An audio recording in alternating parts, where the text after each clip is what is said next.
Successfully మన channel అయితే 500 subscribers reach అయిపోయింది. దీనికి కారణం ఎవరో కాదు, మీరే, మీ లవ్ అండ్ సపోర్టే. ఆ హ్యాపీనెస్తోనే ఏమైనా తిందా అని చెప్పేసి బయటకైతే వచ్చేసాను. రే ఏం చూసేస్తున్నారా? రే మాయా నువ్వా? మీలో ఎంతమందికి ఈ బ్రో తెలుసో కింద కామెంట్ చేసేయండి. ఈ బ్రో ఎవరో కాదు, చింగ్చాయ్ అంటారు. మా ఫ్రెండ్కి అయితే గేమింగ్ ఛానల్ కూడా ఉంది. ఈ రోజు నేను నా ఫ్రెండ్ అయితే మరిపాలెం దగ్గర ఉన్న ఈ ఫుడ్ జంక్షన్ కి అయితే వచ్చేసాం.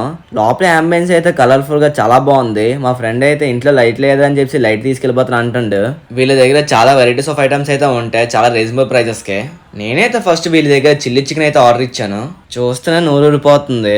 మా ఫ్రెండ్ ని తినరా అంటే సిగ్గేస్తుంది మాయ అంటుండు. లాస్ట్ కి తిన్నాడు. టేస్ట్ అంటావా, స్పైసీగా చాలా బాగుంది. స్పైసీ లవర్స్ కి అయితే డెఫినెట్ గా ట్రై చేయండి, చాలా బాగుంటుంది. తర్వాత వింగ్స్ అయితే ఆర్డర్ ఇచ్చాము. దీని టేస్ట్ అయితే పర్లేదు, బాగుంది. ఇక్కడితో స్టార్టర్లు ఆపేసి మెయిన్ కోర్స్ కి అయితే వెళ్ళిపోయాం. ఫస్ట్ అయితే వీళ్ళ దగ్గర ముగ్గుల బిర్యానీ ట్రై చేసాము. అలా ప్లేట్లో వడ్డించగానే మంచి స్మెల్ అయితే వచ్చింది. ఆ పీస్ పట్టుకుని బిర్యానీ పట్టుకుని తింటే టేస్ట్ అయితే చాలా బాగుంది. మా ఫ్రెండ్ అయితే పన్నీర్ ఫ్రైడ్ రైస్ ట్రై చేశాడు. వీడు అసలు నాన్ వెజ్ తిండు, ఎప్పుడు వెజ్జే. మీ గ్యాంగ్ లో కూడా వెజ్ తినే ఫ్రెండ్స్ ఉంటే కింద కామెంట్ చేసేయండి. దాని తర్వాత దమ్ బిర్యానీ అయితే ట్రై చేసాము. దీని టేస్ట్ అంటావా, పర్లేదు బానే ఉంది. అన్ని తినేసాక మాయా ఇంకేమైనా తింటామంటే వద్దురా బాబు నీకు దండం అంటున్నాడు. బట్ ఫుడ్ అయితే పక్కా ట్రై చేయండి, చాలా బాగుంటుంది. ఇంత తినాక జ్యూస్ తాగితే సెట్ ఉంటుంది అని చెప్పేసి జ్యూస్ షాప్ కి అయితే వచ్చేసాం. ఇక పైనాపిల్ గ్రేప్ బనానా ట్రై చేసాము. టేస్ట్ అంటావా, దేని ఫ్రూట్ టేస్ట్ దాందే, ఏం చెప్తాం ఇంకా. ఇలాంటి మూడు వీడియోస్ కోసం please do subscribe taste teacher అని.